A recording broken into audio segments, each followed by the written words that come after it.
مجھے جو عنوان دیا گیا وہ آپ حضرات نے پوسٹر میں دیکھا ہوگا، سوشل میڈیا کے ذریعے، واٹس ایپ کے ذریعے پوسٹر آپ کے پاس پہنچا ہی ہوگا۔ اللہ تبارک و تعالیٰ نے اپنا آخری نبی بنا کے ہمارے آقا صلی اللہ تعالیٰ علیہ وسلم کو اس دنیا میں بھیجا۔ آقا کریم صلی اللہ تعالیٰ علیہ وسلم آئے تو اپنی بعثت کا مقصد یہ بیان فرمایا، بعثت معلما، میں علم سکھانے والا بنا کے بھیجا گیا ہوں، میں علم دینے والا بنا کے بھیجا گیا ہوں۔ دوسری حدیث میں آقا کریم صلی اللہ تعالیٰ علیہ وسلم نے فرمایا، بعثت لأتمم مکارم الاخلاق، میں بھیجا گیا ہوں تاکہ اخلاقی خوبیوں کو تام اور مکمل فرما دوں، اخلاقی خوبیوں کو درجہ کمال تک پہنچا دوں۔ اور آقا کریم صلی اللہ تعالیٰ علیہ وسلم نے پوری کائنات کو اخلاقی خوبیوں کی معراج تک بھی پہنچا دیا اور پوری کائنات کو علم کی انتہاؤں تک بھی پہنچا دیا۔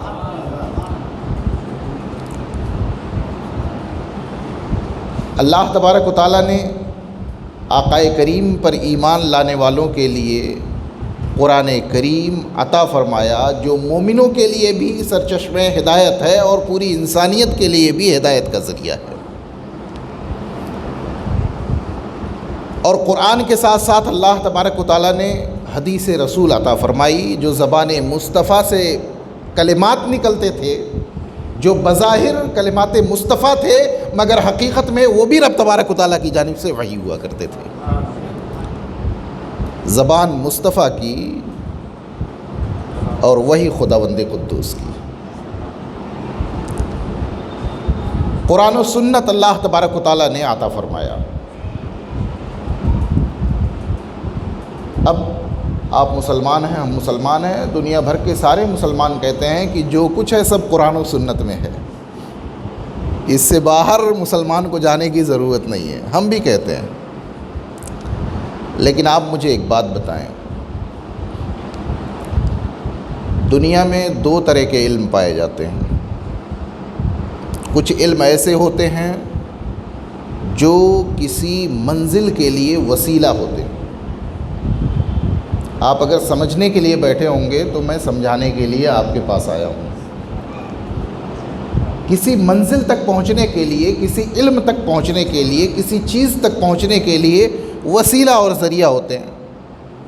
جیسے آپ کی لوکل لینگویج یہاں کی تیلگو ہے، مجھے نہیں معلوم تیلگو، اور میرے سامعین میں اگر کچھ ایسے لوگ ہوتے یا میں کسی ایسی بستی میں خطاب کرنا ہوتا مجھے جہاں کے لوگ اردو صحیح سے نہ جان رہے ہوتے، تو میں اپنی بات پہنچانے کے لیے یا تو کوئی تیلگو اور اردو جاننے والا ترجمان رکھتا یا خود تیلگو سیکھتا۔ تو تیلگو لینگویج ہماری بات پہنچانے کا وسیلہ اور ذریعہ ہوتی۔ خود تیلگو کی کوئی فضیلت قرآن و حدیث میں نہیں آئی ہے، مگر یہ زبان قرآن و حدیث پہنچانے کا وسیلہ اور ذریعہ ہے، علم قرآن اور علم حدیث پہنچانے کا وسیلہ ہے۔ تو تیلگو کا علم، تیلگو زبان کی تعلیم، یہ بھی ایک علم ہے جو اصل مقصد جو ہمارا ہے، جو اصل علم ہے، اس کو دوسروں تک پہنچانے کا وسیلہ اور ذریعہ ہے۔ دیکھ رہے ہیں نا، ایک علم یہ ہے جو وسیلہ اور ذریعہ ہے، اور قرآن و حدیث کیا کہیں اور تک پہنچنے کا وسیلہ اور ذریعہ؟ وہی تو منتہا ہے، وہی تو اصل علم ہے جو اللہ تبارک و تعالیٰ نے امت کو عطا فرمایا ہے۔ لیکن ایک اور علم ہے، ایک اور علم ہے جہاں قرآن و حدیث پہنچاتے ہیں۔ وہ علم کون سا ہے؟ وہ علم شریعت ہے، علم فقہ ہے، جو قرآن و حدیث کے ذریعے معلوم ہوتے ہیں، اور قرآن و حدیث بندوں کو فقہ تک پہنچاتے ہیں جو ان کی زندگی میں کام آتا ہے، اور جو ان کی زندگی گزارنے کا انہیں طریقہ سکھاتا ہے، اور قیامت کے دن ان کی نجات کا ذریعہ بنتا ہے۔ آپ تھوڑی دیر کے لیے سوچیں، اگر علم فقہ نہ ہوتا تو وضو کا طریقہ آپ کو معلوم ہوتا؟ کتنے فرض ہیں معلوم ہوتے؟ کتنی سنتیں ہیں معلوم ہوتی؟ نماز میں کتنی شرطیں ہیں معلوم ہوتی؟ نماز میں کتنے فرض ہیں آپ کو معلوم ہوتے؟ نماز میں کتنی چیزیں واجب ہیں آپ کو معلوم ہوتی؟ کن چیزوں سے نماز فاسد ہو جاتی ہے یہ آپ کو معلوم ہوتا؟ کن چیزوں سے روزہ فاسد ہو جاتا ہے یہ آپ کو معلوم ہوتا؟ روزہ توڑنے والی کون کون سی چیزیں ہیں؟ کب روزہ ٹوٹتا ہے کب نہیں ٹوٹتا ہے؟ انجیکشن لگوا لینے سے روزہ ٹوٹا کہ نہیں ٹوٹا؟ کون سی عبادت صحیح ہوئی کون سی نہیں ہوئی؟ حج کتنی بار فرض ہوا اور کتنا ادا کرنے کے بعد حج درست ہوگا؟ حج میں فرض کیا کیا ہے؟ حج میں کیا کیا ارکان ہیں؟ حج میں کیا کیا سنتیں ہیں؟ عمرے میں فرائض کیا کیا ہیں؟ سنتیں کیا کیا ہیں؟ یہ تمام عبادتوں کے فرائض، واجبات، سنتیں، ارکان، نوافل، یہ ساری چیزیں، مفسدات، مکروہات، یہ سب کچھ آپ کو زندگی گزارنے کے لیے اگر معلوم ہوتا ہے تو علم فقہ کے ذریعے معلوم ہوا کرتا ہے۔ علم فقہ منزلوں کی منزل ہے، منتہاؤں کا منتہا ہے۔ قیامت کے دن اگر آپ کو بنی اسرائیل کے واقعات نہیں یاد ہوں گے، تاریخ کے واقعات نہیں یاد ہوں گے، حضرت آدم سے لے کے حضرت عیسیٰ تک کے سارے نبیوں کے نام اگر نہیں یاد ہوں گے تب بھی آپ کو عذاب نہیں ہوگا، لیکن اگر آپ کو نماز، وضو، غسل، روزے کا طریقہ نہیں معلوم ہوگا، عبادتیں درست نہیں ہوں گی تو قیامت کے دن آپ عذاب الہی کے مستحق ہو جائیں گے۔ قیامت کے دن آپ سے یہ نہیں پوچھا جائے گا حضرت موسیٰ علیہ السلام کی والدہ کا نام کیا تھا۔ آج کل غیر ضروری سوالات بھی لوگ بہت کرتے ہیں۔ حضرت فلاں واقعہ جو ہوا تھا فلاں نبی کے زمانے میں اس میں کیا کیا ہوا تھا، یہ ساری تفصیلات پوچھتے ہیں، جبکہ قیامت کے دن آپ سے یہ پوچھا جائے گا تو نے ساری نمازیں پڑھی تھی کہ نہیں پڑھی تھی؟ نمازوں کے سارے فرائض و واجبات اگر آپ نے ادا کیے اور نمازیں درست ہوئیں تب تو آپ چھوٹ جائیں گے، لیکن اگر نمازیں درست نہیں ہوئیں تو آپ کی گرفت ہو جائے گی، آپ کو پکڑ لیا جائے گا۔ اس لیے علماء سے دین آپ سیکھیے، وہ چیز جو شریعت کا حصہ ہے، جو آپ کی زندگی کا حصہ ہے، وہ سیکھیے۔ علماء سے آپ سیکھتے بھی ہیں، اس سے میں انکار نہیں کرتا ہوں، غیر ضروری سوال کبھی نہ کیجیے۔ حضرت امام شعبی علیہ رحمت و رضوان جو تابعی ہیں جنہوں نے صحابہ کرام کی زیارت کی ہے، ان کے پاس ایک شخص آیا۔ یہ واقعہ امام شمس الدین ذہبی نے سیر اعلام النبلاء میں لکھا ہے۔ میں حوالے بھی عموماً ذکر کر دوں گا تاکہ آپ کے ذہن میں یہ بات نہ رہے کہ بول کے مولانا صاحب یو پی چلے گئے، اب پتہ چلا کہاں ہے یہ، کس کتاب میں ہے، پھر سے فون کر کے پوچھو۔ تو باتیں انشاءاللہ العزیز میں حوالے کے ساتھ رکھوں گا۔ سیر اعلام النبلاء میں انہوں نے واقعہ ذکر کیا کہ امام شعبی کے پاس ایک آدمی آیا، اس نے پوچھا کہ حضور یہ بتائیے کہ شیطان کی بیوی کا کیا نام ہے؟ تھوڑا ہنسنے والی بات ہے لیکن ایک بہت سنجیدہ میسج ہے اس کے اندر۔ حضور یہ بتائیں کہ شیطان کی بیوی کا کیا نام ہے؟ امام شعبی نے بڑا پیارا جواب دیا، فرمایا علماء کرام میں سمجھ جائیں گے، فرمایا ذاک عرس ما شہدتہ، فرمایا اس کی شادی میں گیا ہی نہیں تھا، کیسے بتا دوں اس کی بیوی کا کیا نام تھا؟ تو میں نے کہا تو ہنسنے کی بات ہے لیکن بڑا زبردست میسج ہے اس کے اندر کہ سن، تجھے یہ غیر ضروری سوال کر کے میرا اور اپنا وقت ضائع نہیں کرنا چاہیے۔ اس سوال سے تیرا نہ دنیا کا کوئی فائدہ ہے نہ عقبہ کا کوئی فائدہ ہے۔ علماء سے سوال کر تو وہ کر جس میں تیری دنیا کا بھی نفع ہو اور تیری آخرت کا بھی نفع ہو۔ مجھ سے بھی بہت سارے لوگ اس طرح کے سوال کرتے ہیں، پوچھے حضرت موسیٰ کی والدہ کا کیا نام تھا؟ ارے بھائی اس سے تمہاری نہ دنیا کا کوئی نفع ہے نہ عقبہ کا کوئی فائدہ ہے، ایسے سوال مت کرو۔ یہ بتاؤ کہ غسل کے فرائض تمہیں معلوم ہے کہ نہیں معلوم ہے؟ روزے کے مسائل تمہیں معلوم ہے کہ نہیں معلوم ہے؟ بزنس کرتے ہو تو کاروبار کے مسائل تمہیں معلوم ہے کہ نہیں معلوم ہے کہ تمہارا کاروبار حلال ہو رہا ہے یا حرام ہو رہا ہے؟ کون سا سودا تمہارا انٹرسٹ، کون سا تمہارا سود ہو رہا ہے، کون سا سود نہیں ہو رہا ہے، کون سا بزنس جائز ہے، کون سا ناجائز ہے؟ یہ مسائل سیکھو تاکہ یہ دنیا میں تمہارے کام آئے اور آخرت میں تمہیں نجات کا ذریعہ بن جائے، تاکہ آخرت کی منزلیں تمہاری آسان ہو جائے اور تم گرفت میں نہ ہو۔ تو یہ ساری چیزیں آپ کو کہاں ملتی ہیں؟ علم فقہ میں ملتی ہیں۔ علم فقہ ہر انسان کی ضرورت ہے، فقہ کی ضرورت ثابت کرنے کی ضرورت نہیں ہے۔ فقہ کی ضرورت ثابت کرنے کی ضرورت نہیں ہے، یہ تو ہر انسان کی ضرورت ہے جو پیدا ہونے سے لے کر کے مرنے تک اس کے کام آتا ہے۔ زندگی کا کوئی وقت فقہ سے خالی نہیں ہو سکتا ہے۔ اور اسی سے جڑا ہوا مسئلہ تقلید کا بھی ہے، جو میری تقریر کا عنوان بھی بنا دیا گیا ہے۔ تقلید کہتے کس کو ہیں؟ آسان لفظوں میں سن لیجئے، کسی فیلڈ کا اسپیشلسٹ جو بات کہہ دے اس کی بات مان لی جائے۔ جیسے ڈاکٹر کوئی آپ سے کہہ دے، آپ علاج کے لیے گئے، ڈاکٹر ساری چیزوں کی طبیعتوں سے واقف ہوتا ہے، کون سی چیز کس مزاج کے آدمی کو نقصان کرے گی، کس بیماری میں نقصان کرے گی، کون سی چیز کس بیماری میں نقصان نہیں کرے گی۔ وہ اپنے فن کا اسپیشلسٹ ہوتا ہے، وہ لوگوں کی طبیعتوں کا جانکار ہوتا ہے، دواؤں کا ماہر ہوتا ہے۔ وہ کہہ دیتا ہے دیکھیے آپ کو یہ پریشانی ہے، یہ بیماری ہے، اگر آپ اس میں یہ چیز یوز کریں گے، استعمال کریں گے تو نقصان ہوگا، آپ کی بیماری بڑھ جائے گی۔ آپ نے آزمایا ہے؟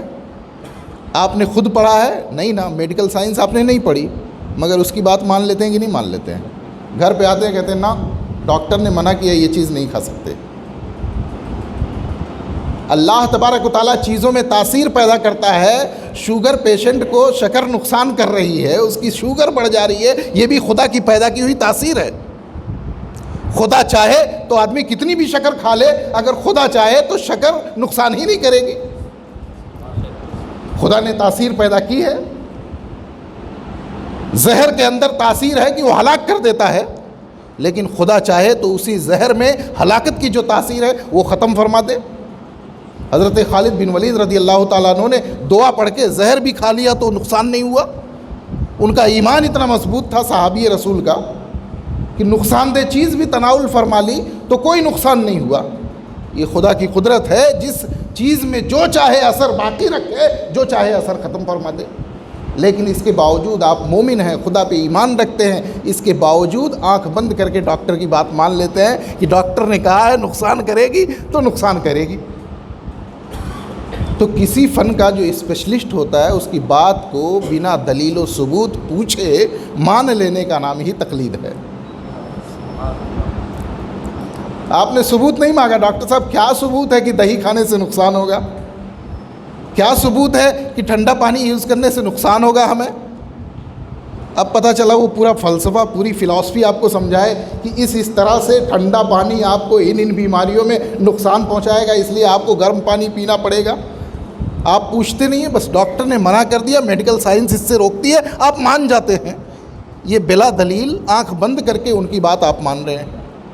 اسی طرح دینی مسائل میں نماز، روزہ، عبادات اور یہ مسائل، جو مسائل صراحتاً قرآن و سنت میں اجماعی طور پہ امت کے ہاں مشہور نہیں ہیں، جن مسائل کا حل اجماعی طور پہ امت کے سامنے موجود نہیں ہے، ان مسائل میں آپ کسی امام کا بتایا ہوا مسئلہ بنا دلیل پوچھے مان لیتے ہیں، اسی کو تقلید کہا جاتا ہے۔ تقلید سمجھ میں آ گئی نا؟ بنا دلیل پوچھے آپ نے مان لیا، اسی کو تقلید کہا جاتا ہے۔ اب کہا جاتا ہے کہ بھائی تقلید، مسلمانوں تقلید انسانوں کی فطری ضرورت ہے، فطری ضرورت ہے، قدرتی ضرورت ہے۔ کیوں؟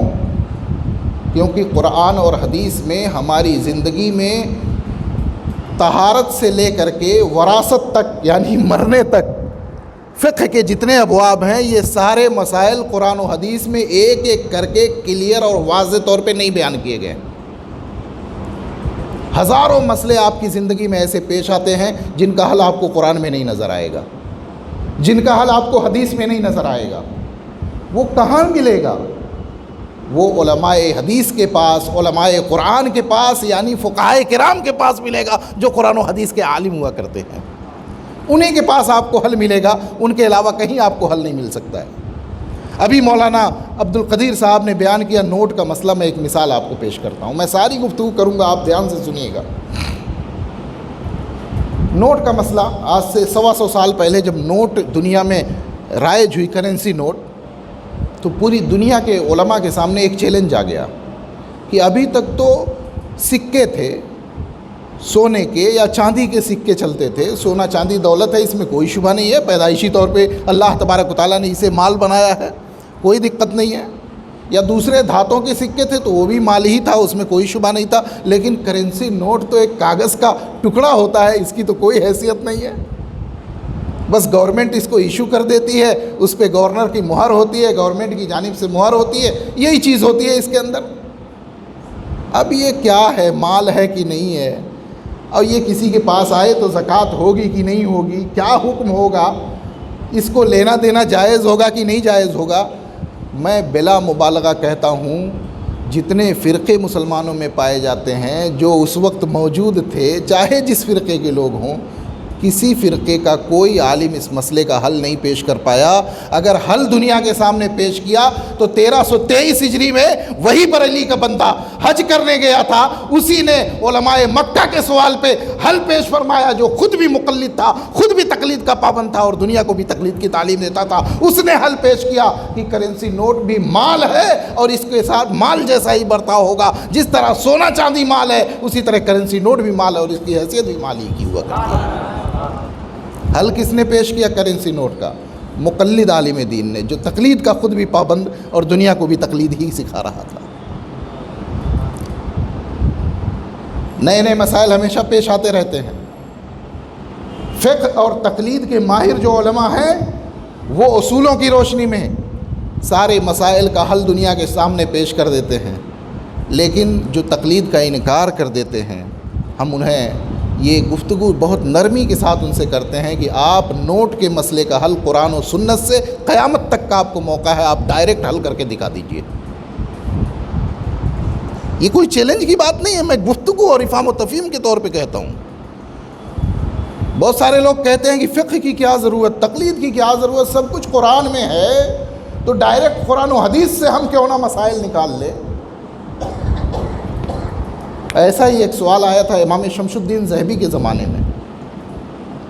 ایک صاحب نے کہہ دیا کہ ان امام ابو حنیفہ، امام شافعی، ان اماموں کی تقلید کرنے کی کیا ضرورت ہے، خود اجتہاد کرو اور خود قرآن و حدیث سے مسئلہ نکالو. امام شمس الدین ذہبی نے اس پہ جو ریمارک دیا ہے میں آپ کے سامنے پیش کروں. سیر و اعلام النبلاء میں اس کا یہ اتنا ٹکڑا ذکر کرنے کے بعد وہ لکھتے ہیں، ہاں بالکل صحیح ہے، کیا ضرورت ہے تقلید کرنے کی، اجتہاد خود کرے. لیکن کون؟ جس کے پاس مجتہدانہ صفات ہوں،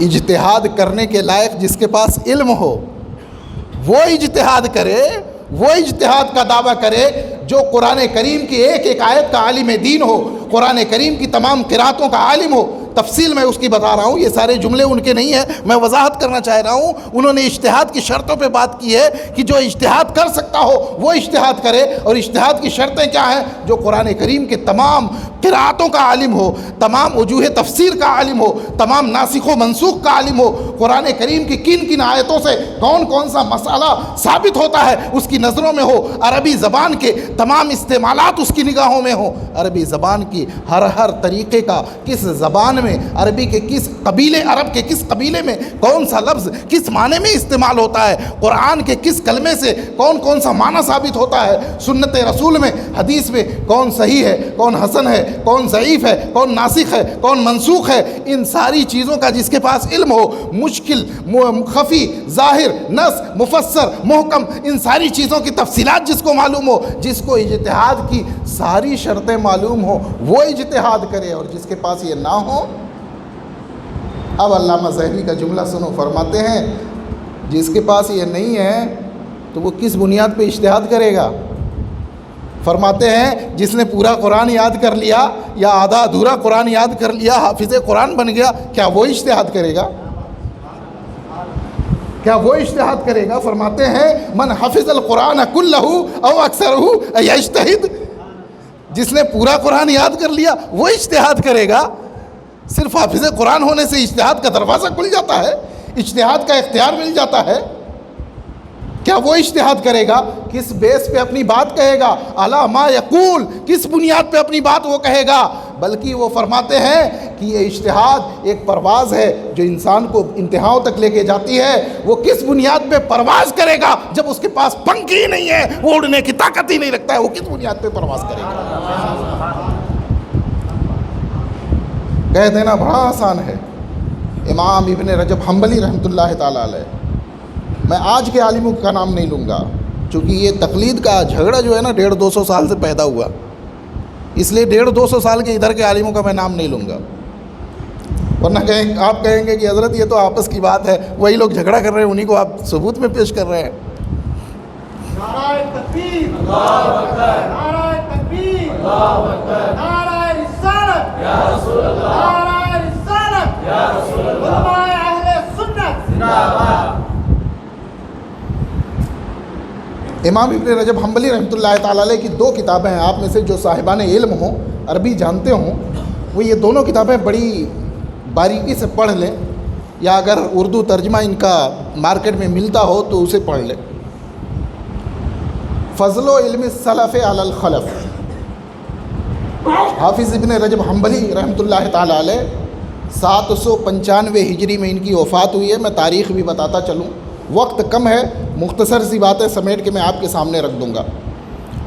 795 ہجری میں ان کی وفات ہے, یعنی آج سے تقریباً 645 سال پہلے. امام ذہبی کے زمانے کے تھوڑا سا بعد انہوں نے کتاب لکھی فضل و علم السلف علی الخلف, جس کا مطلب ہے کہ اسلاف کا علم بعد والوں کے علم سے اعلیٰ ہے. اسلاف کا علم, صحابہ و تابعین, تبع تابعین کا علم, ائمہ مجتہدین کا علم بعد والوں کے علم سے اعلیٰ ہے. یہ کتاب ہے. دوسری طرف ایک کتاب ہے الرد علی من اتبع غیر المذاہب الاربع. دنیا بھر کے مسلمان 4 مذہبوں کی تقلید کرتے ہیں, آپ سب جانتے ہیں کون کون؟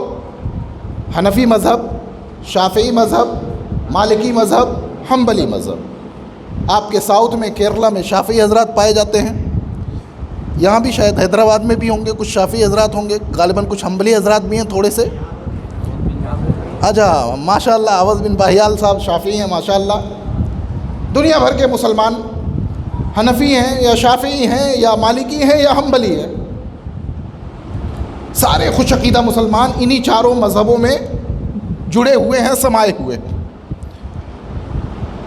علامہ ابن رجب حنبلی فرماتے ہیں اس کتاب کے اندر کئی جگہوں پہ, جس کا مفہوم یہ ہے, میں ساری عبارتیں آپ کو میں نوٹ کر کے سنا بھی سکتا ہوں, اسی لیے میں نے نام بتا دیا کتابوں کا, آپ پڑھ لیجئے گا. اگر میری بات غلط ثابت ہو تو میں علی الاعلان اسے واپس لے لوں گا, اور انشاءاللہ العزیز قیامت تک غلط ثابت نہیں ہو سکتی, کیونکہ یہ دونوں کتابیں پرنٹڈ ہیں, موجود ہیں. کوئی جھوٹ بول کے مسجد میں بلا وجہ اپنی بات نہیں رکھے گا. ان دونوں کتابوں کے اندر دوسری کتاب ہے الرد علی من اتبع غیر المذاہب الاربع, ان کا رد جو ان 4 مذہبوں کو چھوڑ کے کسی اور کو ماننے کی بات کرتے ہیں. ان 4 مذہبوں میں کسی کی تقلید نہیں کرتے, نہ حنفی کی تقلید کرتے ہیں, نہ شافعی مذہب کی تقلید کرتے ہیں, نہ مالکی کی تقلید کرتے ہیں, نہ حنبلی کی تقلید کرتے ہیں, کسی اور مذہب کی بات کرتے ہیں, کچھ اور دعویٰ کرتے ہیں. ان کے رد میں علامہ ابن رجب حنبلی نے آج سے 650 سال پہلے یہ کتاب لکھی. فضل و علم السلف علی الخلف میں فرماتے ہیں, جانتے ہیں کیا بات فرماتے ہیں؟ وہ فرماتے ہیں امام شافعی کے زمانے سن 200 ہجری کے بعد جتنے لوگ ہوئے ان میں سے کسی کی بھی تقلید نہیں کی جا سکتی ہے. یعنی جو زمانہ ہے 250-250 ہجری کے پاس کا, جہاں مجتہدین کا سلسلہ منتہی ہونے لگا, اجتہاد کے درجے پہ فائز علماء کی تعداد اور علماء کا وجود دنیا سے ختم ہو گیا. فرماتے ہیں اس کے بعد اب کسی کی تقلید کی اجازت نہیں دی جا سکتی, کیونکہ ہر بندہ کھڑا ہو جائے گا اور دعویٰ کرے گا میں مجتہد ہوں. اس طرح سے دنیا میں تباہی پھیل جائے گی. ہر بندہ ہر صدی میں جو بھی تھوڑا بہت علم پا جائے گا دعویٰ کر لے گا میں مجتہد ہوں. اس طرح دنیا میں مسلمانوں میں امن و امان ختم ہو جائے گا, اور ہر کوئی آنے والے دن اجتہاد کا دعویٰ کرے گا. وہ کوئی حلال کہے گا, کوئی حرام کہے گا, کوئی ناجائز کہے گا, کوئی جائز کہے گا. ایک ہی چیز پتہ چلا, سینکڑوں قول موجود ہوں گے, 4 لوگ ناجائز کہہ رہے ہوں گے, 4 لوگ جائز کہہ رہے ہوں گے. امت تباہی میں مبتلا ہو کر کے رہ جائے گی, کوئی حل ہی اس کے سامنے نظر نہیں آئے گا. اس لیے ان صدیوں کے بعد جو مجتہدین کی صدیاں ہیں, اب کسی کی تقلید کی اجازت نہیں دی جا سکتی ہے. اور اب ان کے بعد دوسری کتاب جو رد علی من اتبع غیر المذاہب الاربع، اس میں فرماتے ہیں ان کے بعد اب جتنے بھی مسلمان ہیں سب کو انہی چاروں کی تقلید کا پابند بنایا جائے گا۔ جس طرح پوری دنیا 1000 سال سے انہی چاروں مذہبوں کی تقلید کر رہی ہے، اسی طرح سب کو انہی کا پابند بنایا جائے گا۔ یہ 600 سال پہلے کے علماء فرما رہے ہیں، 800 سال پہلے کے علماء فرما رہے ہیں۔ 1000 سال سے امت انہی مذہبوں کی تقلید کر رہی ہے، اسی فقہ کی پابند ہے، اسی فقہ کی پابند ہے جو امام اعظم ابو حنیفہ نے مرتب فرمائی، اسی فقہ کی پابند ہے جو امام شافعی اور ان کے شاگردوں نے مرتب فرمائی، اسی فقہ کی پابند ہے جو امام مالک نے موطا اور ان کی المدونہ میں ان کے شاگردوں نے مرتب فرمائی ہے، اسی فقہ کی پابند ہے جو امام احمد بن حنبل اور ان کے شاگردوں کے ذریعے امت کو ملی ہے۔ دنیا بھر کے مسلمان انہی 4 فقہوں کو مانتے ہیں، انہی کی تقلید کرتے ہیں۔ پورے 1000 سال سے امت محمدی کا اس پہ اتفاق چلا آ رہا ہے، چند لوگوں کے اختلاف کرنے سے اتفاق پہ فرق نہیں پڑے گا۔ یہ مسلمانوں کا راستہ ہے، مسلمانوں کی سبیل ہے، مسلمانوں کی راہ ہدایت ہے۔ جو اس راہ ہدایت سے جڑے گا وہ فلاح پائے گا، جو اسے چھوڑ کے جائے گا وہ مسلمانوں کا راستہ چھوڑ کر کے کسی اور طریقے پہ جا رہا ہے، پھر اس کے لیے تباہی اور ہلاکت ہی ہلاکت ہے۔ حدیث رسول ہے، میں ایک حدیث شریف آپ کو سناتا ہوں۔ حدیث رسول ہے، اتبعوا السواد الاعظم فإنه من شذ شذ إلى النار۔ فرماتے ہیں آقا کریم صلی اللہ علیہ وسلم، حدیث صحیح ہے، مشکاۃ شریف کے اندر ذکر کی گئی ہے، حدیث کی باسند کتابوں کے اندر بھی یہ حدیث موجود ہے اور سب کے نزدیک یہ حدیث صحیح ہے۔ آقا کریم صلی اللہ تعالیٰ علیہ وسلم فرماتے ہیں سواد اعظم کی پیروی کرو، حکم دے رہے ہیں، کیا کہہ رہے ہیں؟ سواد اعظم کی پیروی کرو۔ کیوں؟ فإنه من شذ شذ إلى النار، کیونکہ جو الگ ہوگا وہ جہنم میں ڈال دیا جائے گا۔ ہم نہیں کہہ رہے ہیں، آقا کریم صلی اللہ علیہ وسلم ارشاد فرما رہے ہیں سواد اعظم کی پیروی کرو، جو الگ ہوا وہ جہنم میں ڈال دیا جائے گا۔ اب سواد اعظم کیا ہے؟ سواد کا معنی جماعت ہوتا ہے، جماعت، الاعظم کا معنی سب سے بڑی، مسلمانوں کی سب سے بڑی جماعت کی پیروی کرو۔ اب یہ کون ہے جو سب سے بڑی جماعت ہے؟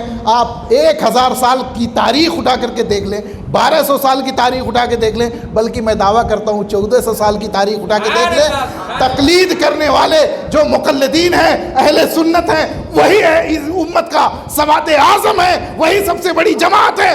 سب سے بڑی جماعت مقلدین کی جماعت ہے، ان کی پیروی کرو، تقلید کرو، ورنہ نتیجہ وہ ہوگا جو آقا کریم صلی اللہ علیہ وسلم علیہ وسلم۔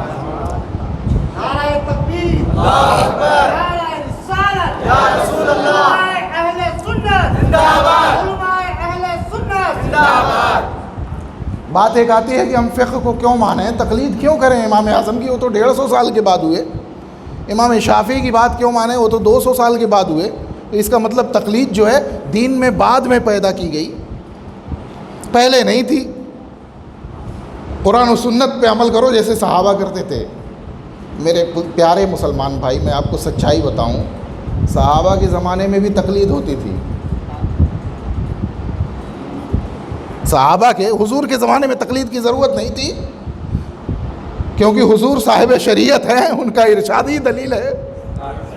آقا کی زبان اقدس سے جو نکل گیا وہی دلیل ہے۔ تو جو آدمی آقا کی زبان اقدس سے احکام سن کے عمل کر رہا ہے، وہ دلیل سن کے عمل کر رہا ہے، تو بنا دلیل بات ماننے والی بات ہی نہیں رہ جاتی ہے۔ تو آقا کے زمانے میں تقلید نہیں تھی، لیکن صحابہ کے زمانے میں تقلید تھی۔ جو اہل علم ہیں یا جو اہل علم سے رابطہ رکھتے ہیں، میں ان سے مخاطب ہوں، مصنف ابن ابی شیبہ اٹھا کے دیکھ لیجئے۔ کون سی کتاب؟ مصنف ابن ابی شیبہ۔ امام ابن ابی شیبہ رحمۃ اللہ تعالیٰ علیہ سن 235 ہجری میں ان کی وفات ہوئی، بہت بڑے محدث گزرے ہیں۔ ان کی مصنف ابن ابی شیبہ اٹھا کے دیکھ لیجئے۔ حافظ عبد الرزاق صنعانی متوفہ 211 ہجری، یہ سب امام بخاری سے بھی پہلے کے نام لے رہا ہوں میں، امام بخاری سے بھی پہلے کے نام لے رہا ہوں۔ حافظ عبد الرزاق صنعانی کی مصنف عبد الرزاق ہے، امام ابن جریر طبری کی تہذیب الآثار ہے، ان کتابوں کو اٹھا کے دیکھ لیجئے تو صحابہ کرام کے فتوے آپ کو ملیں گے، صحابہ کرام کے فتوے آپ کو ملیں گے، تابعین کے فتوے آپ کو ملیں گے۔ کون سے تابعین؟ وہ تابعین جو پہلی صدی ہجری کے ہیں، جنہوں نے اکثر صحابہ کرام کی زیارت کی ہے، صحابہ کرام سے علم حاصل کیا ہے۔ اکابر تابعین کے فتوے آپ کو ان کتابوں میں ملیں گے، اور وہ فتوے آپ کو کیسے ملیں گے؟ ڈائریکٹ وہ مسئلہ بیان کر دیتے ہیں۔ کسی نے پوچھا حضور اس مسئلے میں کیا حکم ہے؟ فرما دیں گے جائز ہے، ناجائز ہے، یہ کرو، ایسا کرو، اس طرح عمل کرو، ڈائریکٹ صرف فتویٰ، دلیل کوئی دلیل نہیں۔ صحابی کا فتویٰ، اکابر تابعین کا فتویٰ، دلیل اس کے ساتھ کوئی آیت آپ کو نہیں ملے گی، دلیل میں کوئی حدیث رسول آپ کو نہیں ملے گی۔ اب یہ پوچھتا کون تھا؟ پوچھا کون تھا؟ ارے مسلمان ہی تو پوچھتے تھے، صحابہ ہی تو پوچھتے تھے، تابعین ہی تو پوچھتے تھے، اور پوچھ کے اسی پہ عمل کر لیتے تھے۔ کسی نے پلٹ کے یہ نہیں پوچھا کہ آپ یہ کس بنیاد پہ کہہ رہے ہیں، کہاں لکھا ہے، قرآن کی آیت کون سی ہے، حدیث رسول کون سی ہے؟ پتہ چلا یہی تو تقلید ہے جو ہم کرتے ہیں۔ ائمہ نے فرما دیا یہ جائز ہے، ہم نے مان لیا۔ وہ صحابہ کرام صحابہ کے ارشاد پہ پوچھ کر کے عمل کر لیتے تھے، یہ تقلید ہوا کرتی تھی جو صحابہ کے زمانے میں ہوا۔ میں نے کتابوں کے نام لیے ہیں، آپ روایات اٹھا کے دیکھ لیجئے، دلیلیں آپ کو نہیں ملیں گی۔ ابھی میں آپ سے ذکر کر رہا تھا، نہیں رہنے دیجیے، رکھیے اسے، یہ میری آواز کی ایک خاصیت ہے، اسی طرح نکلتی ہے بعد میں۔ دلیل آپ کو نہیں ملے گی۔ ابھی میں آپ سے ذکر کر رہا تھا کہ متمتع کے لیے قران کی اجازت ہے کہ نہیں ہے، وہ ایک علمی مسئلہ ہے، حاجیوں کے لیے پیش آ سکتا ہے۔ حاجیوں کے لیے امام اعظم ابو حنیفہ پہ ایک الزام یہ لگتا ہے کہ حدیث نہیں مانتے، قیاس اور اپنے عقل سے فیصلہ کر کے مسئلہ بتا دیتے ہیں۔ میں آپ کو ایک مثال دے دوں، ابھی تازہ میرے سامنے کی مثال ہے یہ۔ آدمی جہاں جاتا ہے وہاں کا ہو جاتا ہے، اور شریعت حج کرنے والے حاجیوں کو جب ہم یہاں سے حج کرنے جاتے ہیں تو عمرہ کر کے فارغ ہو کے احرام کھول کے وہاں رہ جاتے ہیں، کچھ دن ٹھہرتے ہیں، پھر حج کا دن آتا ہے تو احرام دوبارہ وہیں پہ مکے ہی میں باندھ کر کے ہم حج کر لیتے ہیں۔ یہ طریقہ عام طور سے اپنایا جاتا ہے، جو حج کر چکے ہیں وہ حضرات جانتے ہوں گے، یہی طریقہ عام طور سے اپنایا جاتا ہے۔ اس کو شریعت کی زبان میں تمتع کہا جاتا ہے، اور ایسے حاجیوں کو متمتع حاجی کہا جاتا ہے۔ لیکن کوئی آدمی ایسا ہے جو یہاں سے جا رہا ہو اور بالکل حج کا ٹائم بالکل قریب ہو، 6 ذی الحجہ کو 5 یا 7 ذی الحجہ کو جا رہا ہے، اس نے سوچا کہ سب سے افضل حج تو حج قران ہے، جس میں عمرہ حج دونوں کا احرام ایک ساتھ باندھا جاتا ہے، لاؤ میں قران کر لیتا ہوں، تو اس حج کو حج قران کہا جاتا ہے۔ لیکن اگر کوئی آدمی جو پہلے گیا ہے وہ عمرہ کر کے احرام کھول کے مکے میں ہے، اب اس کے بعد من میں آیا اس کے کہ چلوں میں مدینہ منورہ زیارت اور حاضری دے آؤں، یا مان لیجئے کوئی رشتہ دار ریاض میں رہتا ہے، چلوں میں اپنے رشتہ دار سے مل کے آؤں، گیا وہاں پہ ملاقات کر کے واپس آ رہا ہو، ملاقات کر کے میقات سے بھی باہر چلا گیا، میقات سے بھی باہر چلا گیا، مکے میں تھا، احرام کھول دیا، شریعت کہتی ہے اب وہ مکے والا ہے، مکے کے حکم میں ہے، مکہ والوں کے حکم میں ہے، مکہ والوں کے لیے جو احکام ہے وہی اس کے لیے، مکہ والے بھی وہیں سے احرام باندھیں گے اور یہ انڈیا والا بھی وہیں سے احرام باندھے گا۔ بھئی حج کا احرام مکے والوں کو بھی وہیں سے باندھنا ہے اور انڈیا والے کو بھی وہیں سے باندھنا ہے، کیونکہ مکے میں رہ کے یہ مکے والا ہو گیا۔ اب اگر بات مان لیجئے عمرے کے بعد وہ چلا گیا مدینہ منورہ یا ریاض چلا گیا، الخرج چلا گیا، دمام چلا گیا، واپس آ رہا ہے تو میقات کے بعد مکہ جانا ہوگا، تو میقات سے پھر احرام باندھ کے جانا ہے، بنا احرام کے نہیں جا سکتا۔ آ کہاں سے رہا ہے؟ مدینہ منورہ سے آ رہا ہے، دمام سے آ رہا ہے، ریاض سے آ رہا ہے، تو ریاض والا ہو گیا نا۔ ارے بھائی جہاں کا گیا وہاں ہو گیا، مکے میں تھا مکے والا ہو گیا، دمام گیا دمام والا ہو گیا۔ اب دمام والا جب ہو گیا تو اس کے لیے تمتع کی بھی اجازت ہونی چاہیے، قران کی بھی اجازت ہونی چاہیے، اس کا تمتع ختم، اب نئے سرے سے اس کو اجازت ہونی چاہیے۔ لیکن میں آپ کو بتاؤں، عقل کہتی ہے کہ اسے دمام والا ہونا چاہیے، کوفہ گیا ہے تو کوفہ والا ہونا چاہیے، لیکن امام اعظم ابو حنیفہ رضی اللہ تعالیٰ عنہ عقل کا فیصلہ نہیں مانتے، حدیث کو مانتے ہیں، حدیث پہ عمل کرتے ہیں۔ حدیث آ جاتی ہے کہ حضرت صحابی رسول حضرت عبداللہ ابن عباس رضی اللہ تعالیٰ عنہما کے زمانے میں کچھ لوگ کوفہ سے آئے حج کرنے کے لیے، عمرہ کیا، مکہ مکرمہ میں احرام کھول دیا، پھر مدینہ منورہ زیارت کے لیے گئے، حاضری کے لیے گئے، زیارت قبر رسول کے لیے گئے۔ کس لیے گئے؟ یہ بھی ایک ہوتی ہے کہ سفر اسی نیت سے کرنا، سفر اسی نیت سے کرنا۔ زیارت قبر مصنف ابن ابی شیبہ اس کا نام میں نے لیا ہے، اس میں یہ حدیث مذکور ہے، یزید فقیر رحم اللہ سے یہ حدیث مروی ہے، 13,475 یا ایسے کوئی حدیث نمبر ہے، اس میں یہ حدیث موجود ہے۔ وہ لوگ گئے مدینہ منورہ، زیارت قبر رسول کے لیے گئے، وہاں سے واپس آئے، پھر اب وہی سوال کھڑا ہوا، اب ہم آگے کیا کریں بھائی؟ تمتع کریں یا قران کریں؟ کیا کریں؟ استفتاء کیا انہوں نے حضرت عبداللہ ابن عباس رضی اللہ تعالیٰ عنہما سے، پوچھا کہ ہم لوگ ایسے ایسے ہیں، کوفہ کے ہیں، یہاں گئے تھے، اس طرح سے ہماری واپسی ہو رہی ہے، اب ہم کیا کریں؟ حضرت عبداللہ ابن عباس نے فرمایا انتم متمتعون، تم تمتع والے ہو۔ انہوں نے مان لیا، عمل کر لیا، یہی تقلید ہے۔ اور امام اعظم ابو حنیفہ نے اسی حدیث پہ عمل کر کے بتا دیا، حدیث آ جائے تو ہمارا سر تسلیم خم ہے، ہم اپنے عقل و قیاس کو نہیں بنا سکتے۔ امام اعظم نے بھی اسی پہ عمل فرمایا۔ تو یہ تقلید صحابہ کے زمانے سے چلی آ رہی ہے، تابعین کے زمانے سے چلی آ رہی ہے۔ اور میں آپ کو بتاؤں، ہر صحابی فتویٰ نہیں دے سکتا تھا، ہر صحابی مسئلہ بھی نہیں بتا سکتا تھا، ہر صحابی کو یہ اختیاری نہیں تھا۔ علیکم بسنتی وسنت الخلفاء الراشدین المہدیین عضوا علیہ بالنواجذ، آقا نے فرمایا اے امتیو تمہارے اوپر میری سنت لازم ہے، اور میرے یہ خلفاء راشدین ہیں، ان کی سنت لازم ہے۔ اپنے داڑھ کے دانتوں سے مضبوطی سے اس کو تھام لو، میری سنتوں کو بھی تھام لو، اور میرے خلفاء راشدین کی سنتوں کو بھی تھام لو۔ انہی خلفاء راشدین میں حضرت سیدنا عمر فاروق رضی اللہ تعالیٰ عنہ ہیں، آپ نے اپنے زمانے میں اعلان فرما دیا کہ جس کو میراث کا مسئلہ پوچھنا ہے زید بن ثابت کے پاس آئے گا۔ کہاں جائے گا؟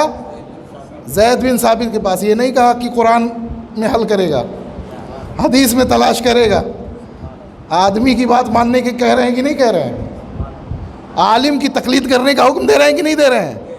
جس کو میراث کا مسئلہ پوچھنا ہو وہ زید بن ثابت کے پاس آئے، جس کو قرات کا مسئلہ پوچھنا ہو ابی بن کعب کے پاس آئے، جس کو فقہ کا مسئلہ پوچھنا ہو وہ معاذ بن جبل کے پاس آئے۔ فکس کر دیا۔ یہی حضرات مسئلہ بتا رہے تھے، یہی حضرات تعلیم دے رہے تھے، اور امت جو صحابہ پہ مشتمل تھی، جو تابعین پہ مشتمل تھی، انہی اکابر صحابہ کے بتائے ہوئے فتووں پہ عمل کر رہی تھی، اور ان کے یہی فتوے مصنف ابن ابی شیبہ، مصنف عبدالرزاق، تہذیب الاثار اور حدیث کی متعدد کتابوں میں موجود ہیں۔ پتہ چلا صحابہ کرام کے زمانے میں جو فتویٰ دینے والی ہستیاں تھیں، مسئلہ بتانے والی ہستیاں تھیں، وہ گنی چنی تھیں۔ عام مسلمان جو موجود تھے وہ بھلے سے صحابی کیوں نہ ہو، وہ قرآن سے ڈائریکٹ مسئلہ نہیں نکالتے تھے، حدیث سے ڈائریکٹ مسئلہ نہیں نکالتے تھے، وہ ان ائمہ، ان علماء، ان اکابر صحابہ کے بتائے ہوئے فتووں پہ آنکھ بند کر کے عمل کرتے تھے۔ یہی تقلید تھی جو صحابہ کرام کے زمانے سے آج تک چلی آ رہی ہے۔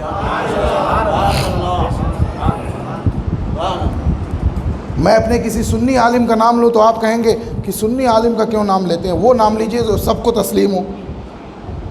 تو میں آپ کو بتا دوں، شیخ ابن تیمیہ جو تقلید کا انکار کرنے والوں کے یہاں بالکل حجت ہے نا؟ شیخ ابن تیمیہ 728 ہجری میں ان کی وفات ہوئی۔ شیخ ابن تیمیہ کے شاگرد ہیں ابن القیم 751 ہجری میں ان کی وفات ہوئی۔ اعلام الموقعین عن رب العالمین ان کی ایک بڑی مشہور کتاب ہے، اس کے اندر تو انہوں نے نیم بائی نیم، بالکل بائی نیم ایک ایک نام لکھا ہے، کون کون سے صحابی تھے جو فتویٰ دے سکتے تھے، فتویٰ دیتے تھے، اور باقی صحابی ان کے فتووں پہ عمل کرتے تھے۔ نیم بائی نیم انہوں نے لکھا ہے کہ یہی تھے۔ 121 یا 149 نام لکھے ہیں۔ اب آپ بتاؤ، صحابہ کل ہوئے 1.5 لاکھ کے قریب، فتویٰ دینے والے، مسئلہ بتانے والے 121 یا 149 صحابہ یہی صرف فتویٰ دے سکتے تھے، یہی اجتہاد کرتے تھے۔ ان میں مختصر سے تھے جو مجتہد تھے، فتویٰ دینے والے 121 یا 149 تھے، اور باقی انہی فتووں پہ عمل کرتے تھے۔ انہی سے پوچھ کے عمل کرتے تھے۔ تقلید کا یہ سلسلہ اس زمانے سے چلا۔ اس زمانے میں مجتہد زیادہ تھے، 150 مجتہد، 125 مجتہد، ان کے فتووں پہ عمل ہو رہا ہے۔ امت رسول اللہ کے زمانے سے قریب تھی، ان کا اجتہاد بڑا اعلیٰ تھا صحابہ کرام کا، ان کے شاگردوں میں مجتہدین پیدا ہوئے۔ امام عطا ابن ابی رباح رحمۃ اللہ تعالیٰ علیہ 115 ہجری میں ان کی وفات ہوئی ہے۔ امام اعظم ابو حنیفہ فرماتے ہیں ما رأیت احدا افضل من عطا، ما رأیت احدا افضل من عطا، میں نے عطا سے افضل کسی کو نہیں دیکھا۔ میں نے عطا سے افضل، یعنی تابعین میں اگر میں نے سب سے افضل دیکھا تو عطا کو دیکھا۔ صحابہ کی جو زیارت کی ہے وہ تو ایک الگ ٹاپک ہے، حضرت انس کی زیارت کی، حضرت عبداللہ بن حارث بن جز الزبیدی کی زیارت کی، وہ الگ ٹاپک ہے۔ فرماتے ہیں یعنی تابعین میں نے عطا سے افضل کسی کو نہیں دیکھا۔ اور جانتے ہیں امام عطا ابن ابی رباح کے جسم میں 6 عیوب تھے، جسمانی عیب 6 تھے، رنگ بھی کالا تھا، جسمانی عیب بھی تھے، لیکن علم اور تقوی کا یہ عالم تھا۔ امام اعظم جیسا امام کہتا ہے میں نے عطا سے افضل نہیں دیکھا۔ اس زمانے میں خلیفہ اسلام کی طرف سے یہ اعلان ہو جاتا تھا، دنیا بھر کے حاجی، کئی لاکھ حاجی اس زمانے میں بھی مکہ مکرمہ میں جمع ہوتے تھے، اعلان ہو جاتا تھا حاجیوں کے درمیان فتویٰ دینے کا اختیار صرف عطا کے پاس ہے، عطا کے علاوہ کوئی فتویٰ نہیں دے سکتا ہے۔ کہنے کا مطلب یہ ہے اعلان ہو جاتا تھا، تب کوئی کھڑا نہیں ہوا کہ اچھا صرف عطا کی بات ہم مانیں گے، ہم تو خود قرآن و حدیث سے مسئلہ نکالیں گے۔ اعلان ہوتا تھا جس کو جو پوچھنا ہو عطا سے آ کے پوچھے۔ یہ نہیں ہوا کہ جس کو جو پوچھنا ہو، جو حل کرنا ہو، جو سوال ہو قرآن حدیث میں تلاش کر لے، نہیں، اعلان ہوتا تھا، سارے علماء مانتے تھے، سارے موجودین مانتے تھے، سارے حجاج دنیا بھر کے علماء بھی ان میں ہوتے تھے، وہ سب اسے تسلیم کرتے تھے۔ اعلان ہوتا تھا عطا کے علاوہ کوئی فتویٰ نہیں دے سکتا ہے، اکیلے وہ فتویٰ دیتے، اور اسی پہ ان کے فتوے پہ سارے حاجی دنیا بھر کے علماء عوام سب عمل کیا کرتے تھے۔ یہ تو تقلید ہے کہ کسی اور چیز کو تقلید کہتے ہیں، یہی تقلید ہے۔ پھر امام اعظم ابو حنیفہ کا زمانہ آیا، انہوں نے تمام قرآن و سنت کی تمام آیات و احکام کو اپنے پیش نظر رکھا، قرآن اور شریعت کے اصولوں کا استخراج فرمایا، ان کے شاگردوں نے اسے تدوین کیا، کتابوں میں لکھا، اور انہی اصولوں کے مطابق فقہا 1400 صدیوں سے امام شافعی کے اصولوں پہ، امام احمد بن حنبل کے اصولوں پہ، امام مالک کے اصولوں پہ فقہا چلے آ رہے ہیں، عمل کر رہے ہیں۔ یہ سلسلہ اسی زمانے سے چلا آ رہا ہے، اور اسی طریقے پہ امت کی اکثریت تب سے اب تک عمل کرتی چلی آ رہی ہے۔ یہ امت کا طریقہ ہے جو تقلید کا طریقہ ہے، فقہ کا طریقہ ہے۔ آپ غور کریں، اگر یہ فقہ کا ذخیرہ ہمارے پاس نہ ہوتا تو نماز روزے کے مسائل میں ماتھا لوگ لگا رہے ہوتے، سر گھس رہے ہوتے، مگر نماز روزے کے سارے مسائل بھی اب تک حل نہ کر پائے ہوتے۔ یہ میں بات کہہ رہا ہوں اور پورے دعوے کے ساتھ کہہ رہا ہوں، حل نہیں موجود ہوتا، حل ائمہ نے پیش فرمایا ہے قرآن و حدیث کی روشنی میں۔ ارے میں تو کہتا ہوں قرآن میں اگر میں کہہ دیا جائے کہ ذرا 5 وقت کا آپ استخراج کر دو، نماز کے 5 وقتوں کا صاف تذکرہ قرآن کریم میں آپ دکھا دو تو کوئی نہیں دکھا پائے گا۔ قرآن میں اجمالاً بیان کیا گیا۔ وہ مجتہد ہوتا ہے جو سمندر، قرآنی علوم کے سمندر سے موتی چن کے لاتا ہے اور امت کے سامنے رکھ دیتا ہے، لو گوہر مقصود تمہاری نظروں کے سامنے ہے۔ احسان ماننا چاہیے مجتہدین کا، جنہوں نے دین ہمارے سامنے آسان شکل میں پیش فرما دیا ہے۔ احسان ماننا چاہیے اپنے ان اسلاف کا جنہوں نے شریعت ہمارے سامنے آسان زبان میں تمام اصولوں کی روشنی میں پیش فرما دی۔ اب کسی اضافے کی کوئی ضرورت نہیں ہے۔ امت کے محدثین، آپ امام بخاری کا نام لوگے، آپ امام ابو داؤد کا نام لوگے، امام نسائی کا نام لوگے، امام طحاوی کا نام لیا گیا، آپ ان کا نام لوگے، یہ محدثین ہیں۔ ان سے بھی پہلے آپ چلو تو امام علی بن مدینی کا نام لوگے، امام یحییٰ بن معین کا نام لوگے۔ آپ لوگ اگر پڑھے لکھے ہوتے تو میرے ان ناموں پہ آپ جھوم جاتے۔ جانتے ہو کیوں؟ کیونکہ جن کا میں نام لے رہا ہوں امام بخاری سے بھی بڑے محدث ہیں، یہ امام بخاری سے بھی بڑے محدث ہیں۔ کوئی دقت؟ امام بخاری کے بھی اساتذہ ہیں امام یحییٰ بن معین رضی اللہ تعالیٰ عنہ، اور ان کے علم کا یہ عالم ہے۔ فرماتے ہیں امام احمد بن حنبل کہ اگر یحییٰ بن معین کسی حدیث کے بارے میں کہہ دے میں نہیں جانتا تو وہ حدیث ہی نہیں ہے، کیونکہ رسول اللہ کی ساری حدیثیں ان کی نگاہوں کے سامنے ہیں۔ یہ شان ہے امام یحییٰ بن معین کی۔ امام یحییٰ بن معین 233 ہجری میں ان کی وفات ہوئی ہے۔ ہر سال حج کرتے تھے، بغداد میں رہتے تھے۔ میں ایک بات ذکر کر دوں، بات مکمل ہو جائے گی، وقت ختم ہو رہا ہے۔ ہر سال حج کرتے تھے، بغداد سے آتے تھے، پہلے مدینہ منورہ روضہ مصطفیٰ پہ حاضری دیا کرتے تھے۔ ایمان تازہ ہو جاتا ہے۔ امام یحییٰ بن معین کا جب عشق رسول میں پڑھتا ہوں آنکھوں میں آنسو آ جاتے ہیں۔ 10 لاکھ حدیثیں ان کو یاد تھی، 10 لاکھ حدیثیں۔ امام احمد بن حنبل گواہی دیتے ہیں، جو خود امام المحدثین ہیں، امام الفقہاء ہیں، امام المجتہدین ہیں، گواہی دیتے ہیں جس حدیث کے بارے میں یحییٰ بن معین کہہ دے میں نہیں جانتا وہ حدیث ہی نہیں ہے۔ یعنی زبان مصطفیٰ سے نکلی ہوئی کوئی حدیث ان کی نگاہوں سے پوشیدہ نہیں ہے۔ امام بخاری نے بخاری میں ساری حدیثیں نہیں لکھی ہیں، چند ہزار حدیثیں لکھی ہیں۔ 6 لاکھ حدیثوں میں سے چن کر کے چند ہزار حدیثیں انہوں نے لکھی ہیں، لیکن امام یحییٰ بن معین کے پاس ساری حدیثیں تھیں۔ ان کا عشق رسول دیکھو، حج کے لیے آتے، پہلے مدینہ منورہ حاضری دیتے، روضہ مصطفیٰ پہ حاضری دیتے تھے، پھر مکہ جاتے، حج کرتے، پھر واپس ہوتے، پھر روضہ مصطفیٰ پہ حاضری دیتے، اس کے بعد اپنے وطن واپس تشریف لے جاتے تھے۔ یہ ان کا عشق رسول تھا۔ اور اس عشق رسول کا صلہ کیا ملا معلوم ہے آپ کو؟ اس عشق رسول کا صلہ انہیں یہ ملا کہ ایک بار حج کے لیے جب بغداد سے نکلے، مدینہ منورہ پہنچے، طبیعت ناساز ہو گئی، طبیعت ناساز ہو گئی۔ اچھا ایک بات اور میں بتا دوں، اتنی کثرت سے مدینہ کا سفر وہ کیوں کرتے تھے؟ کیونکہ وہ جانتے تھے کہ عرش سے بھی افضل و اعلیٰ بارگاہ مصطفیٰ کی بارگاہ، عرش سے بھی عظیم بارگاہ مصطفیٰ کریم کی بارگاہ ہے، عرش سے بھی افضل ٹکڑا مصطفیٰ کریم کی قبر مطہر ہے۔ ابن القیم نے بدائع الفوائد میں لکھا ہے، یہی ابن القیم جو شیخ ابن تیمیہ کے شاگرد ہیں، انہوں نے لکھا ہے کہ علماء کا اس بات پہ اجماع ہے کہ قبر منور کا جو حصہ، زمین اقدس کا وہ حصہ جو حضور کے جسم مطہر سے ملا ہوا ہے، وہ عرش بری سے بھی افضل، اس پہ سارے علماء کا اتفاق ہے۔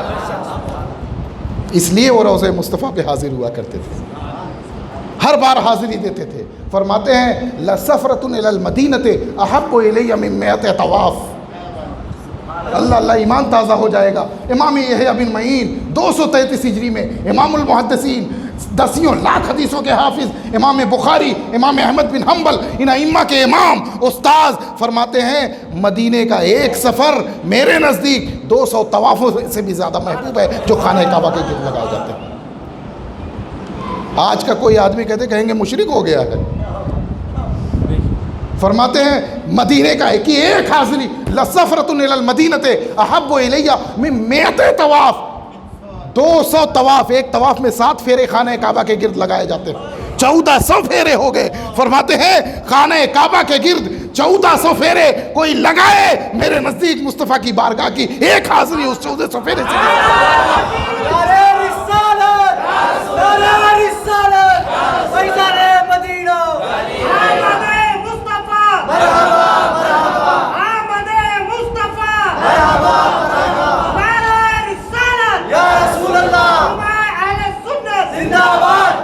اور یہ کہاں کہا ہے یہ بھی سن لیجئے تاکہ کوئی پوچھے تو کہہ دیجئے، خود اپنی کتاب میں العلل و معرفت الرجال، امام یحییٰ بن معین کی بڑی مشہور کتاب ہے، میرے موبائل میں PDF بھی اس کی ہے، العلل و معرفت الرجال میں خود انہوں نے اس کو لکھا ہے، کسی اور کتاب میں نہیں ہے، کسی اور عالم کی کتاب میں نہیں، خود انہوں نے اپنی کتاب میں اس کو لکھا ہے۔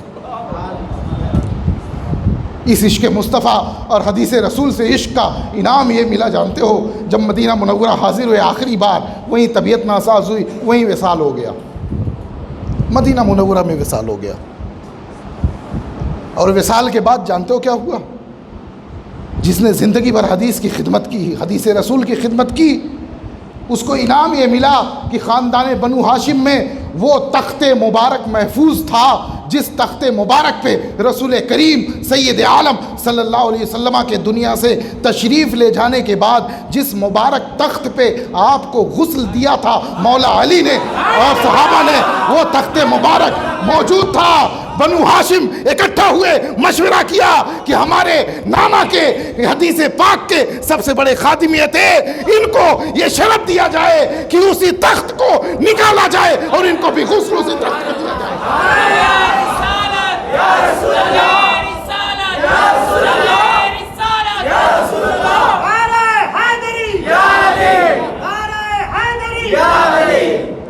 بات دوسری سمجھا رہی، وہ تخت مبارک نکالا گیا اور اسی تخت مقدس و مطہر و معمبر پہ یحییٰ بن معین کو غسل دیا گیا۔ اور یہ کون تھے؟ اب میں مقصد پہ آتا ہوں، یہ کون تھے معلوم ہے؟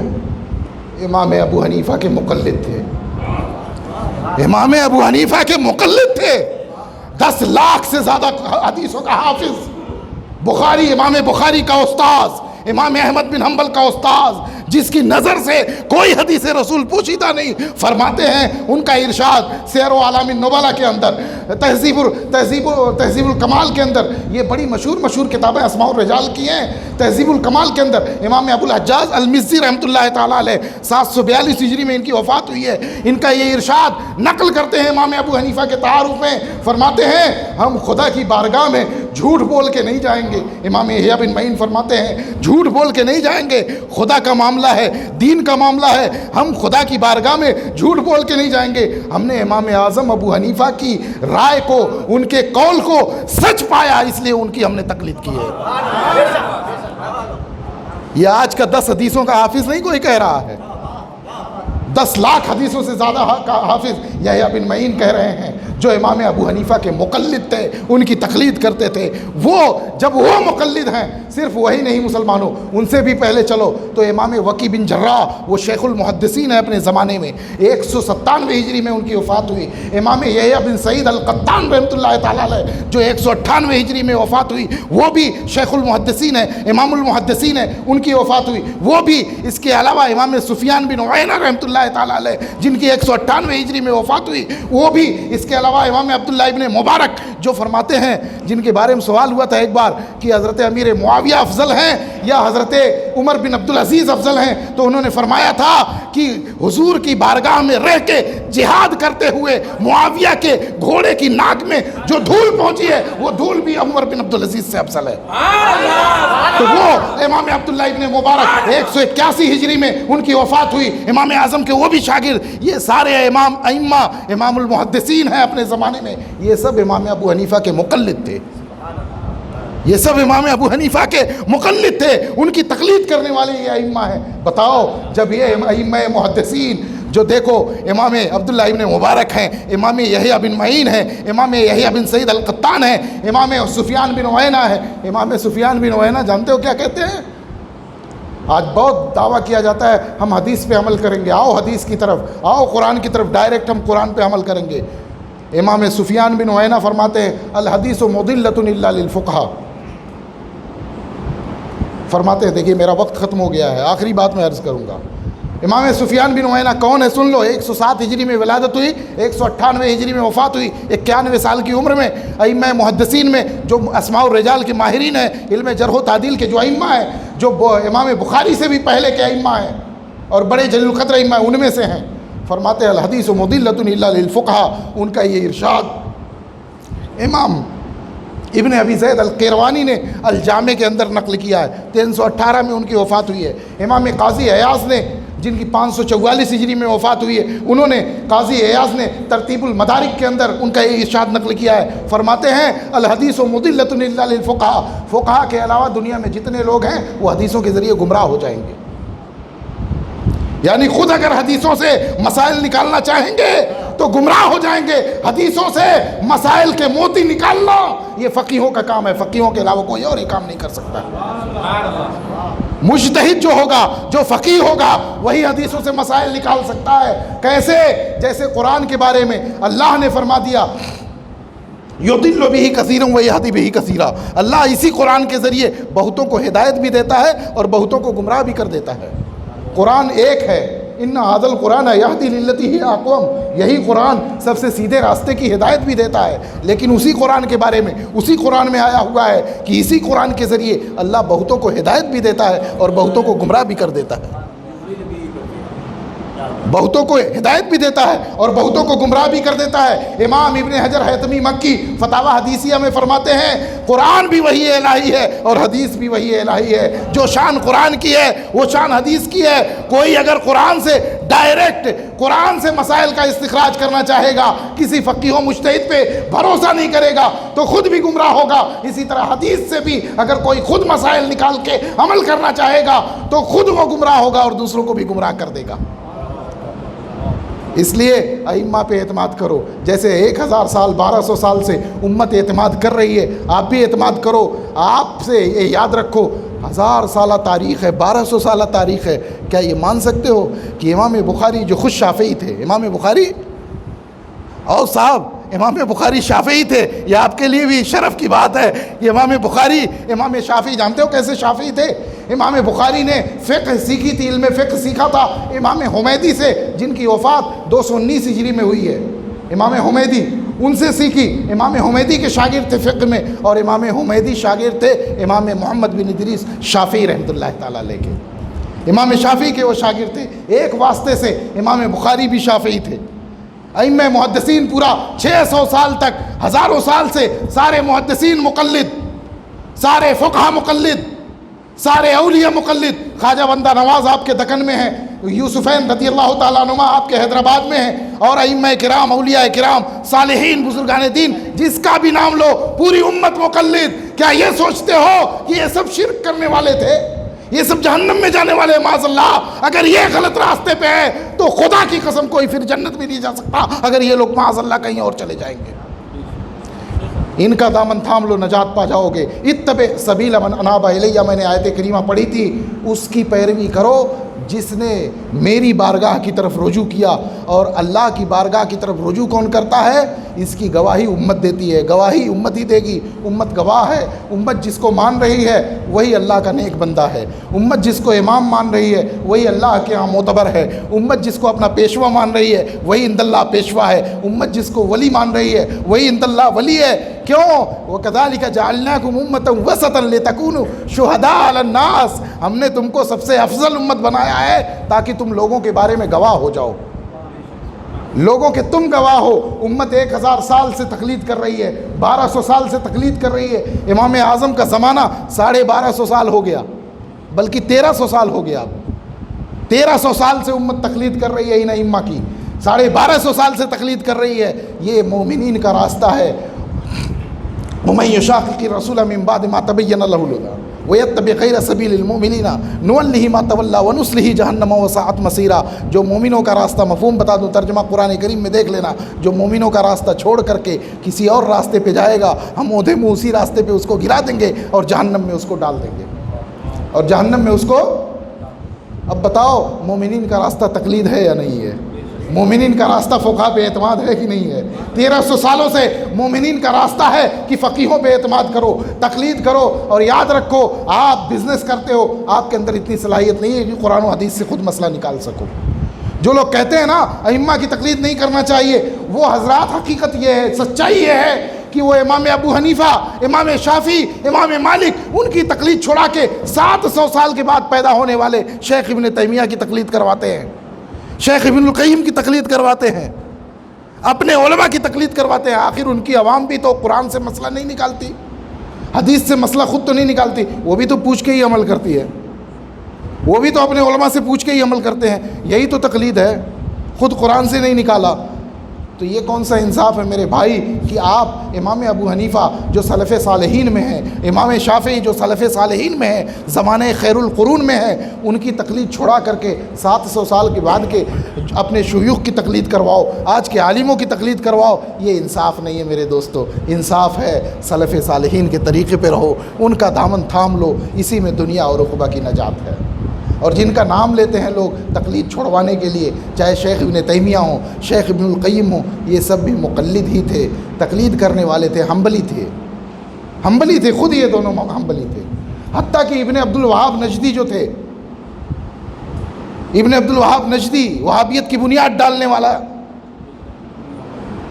ارے بھائی الدرر السنیہ فی الرسائل النجدیہ میں ابن عبد الوہاب کے رسالے میں موجود ہے، خود لکھا ہے کہ لوگ میرے بارے میں کہتے ہیں کہ میں تقلید نہیں کرتا، غلط کہتے ہیں، میں امام احمد بن حنبل کا مقلد ہوں، میں امام احمد بن حنبل کی تقلید کرتا ہوں۔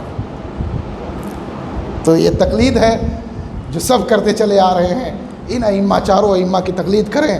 امام سید احمد طحطاوی مصری رحمۃ اللہ تعالیٰ علیہ نے الدر المختار کی شرح میں، شرح در المختار میں لکھا ہے کہ امت، اور شاہ ولی اللہ محدث دہلوی جن کو سب مانتے ہیں، عقد الجید کے اندر انہوں نے لکھا ہے کہ امت چوتھی صدی سے ان ائمہ کی تقلید پہ متفق ہے۔ اب مذاہب حقہ، سچا مذہب یہی انہی چاروں میں منحصر ہے۔